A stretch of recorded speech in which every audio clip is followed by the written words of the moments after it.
अस्सलामुअलैकुम वरहमतुल्लाहि वबरकातुहू। मैं हूँ अब्दुल खालिक और आप देख रहे हैं इस्लाही उम्मत। दोस्तों, आज मैं एक बहुत शानदार नुस्खा लेकर आप हजरात की खिदमत में आया हूँ।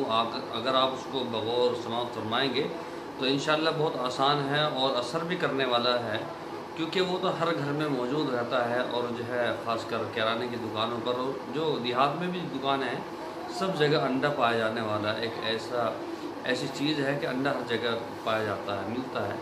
तो मैं जो है आपको बतलाता हूँ तरकीब, जो आप उसको इस्तेमाल करें। उससे पहले आपसे दरख्वास्त है कि अगर अभी तक आपने हमारा चैनल सब्सक्राइब नहीं किया है तो बराए करम सब्सक्राइब कर लीजिए और बेल आइकन को भी दबा दीजिए ताकि आने वाली वीडियोस का नोटिफिकेशन आपको मिलता रहे। तो सबसे पहले क्या करना है, आपको एक अंडा लेना है। अंडा लेने के बाद में उसको आपको उबालना है और फिर उसका छिलका उतार देना है। ठीक है, छिलका उतारने के बाद में आपको क्या करना है, आपको एक बर्तन लेना है और अंडे को उसमें रख देना है और सेब का सिरका आप उसके ऊपर से गिर दें और इतना गिर दें ताकि वो उसमें डूब जाए और पूरी रात उसको उसी में डूबा रहने दें। ठीक है, और सुबह को आप उस अंडे को निकाल कर उसको नीम गर्म दूध से इस्तेमाल करें।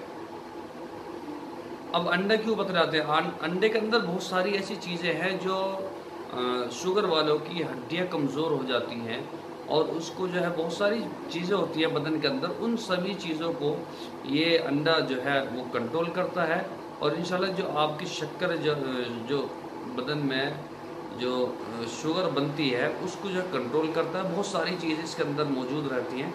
तो आप इसको इस्तेमाल ऐसे करें जैसे मैंने बतलाया। पहले आप इसको रात को उबालें, उबालने के बाद में इसका छिलका उतारें, उसके बाद में आप इसको एक बर्तन में रख दें और ऊपर से सेब का जो वो है सिरका आप उसको उसमें गिर दें और इसको जो है पूरा डुबो दें। ठीक है, पूरी रात ऐसे ही रहने दें। सुबह उठकर आप नमाज़ पढ़ने के बाद और कुरान पढ़ने के बाद में आप इसको लें और सिरके से निकालें और नीम गर्म दूध के साथ में इसको इस्तेमाल करें। इंशाअल्लाह सुम्मा इंशाअल्लाह आपकी शुगर जो है पहले ही दिन से कंट्रोल होनी शुरू हो जाएगी। ठीक है, इंशाअल्लाह कल मुलाकात फिर होती है। तब तक के लिए इजाज़त चाहता हूँ। अस्सलामु अलैकुम वरहमतुल्लाह।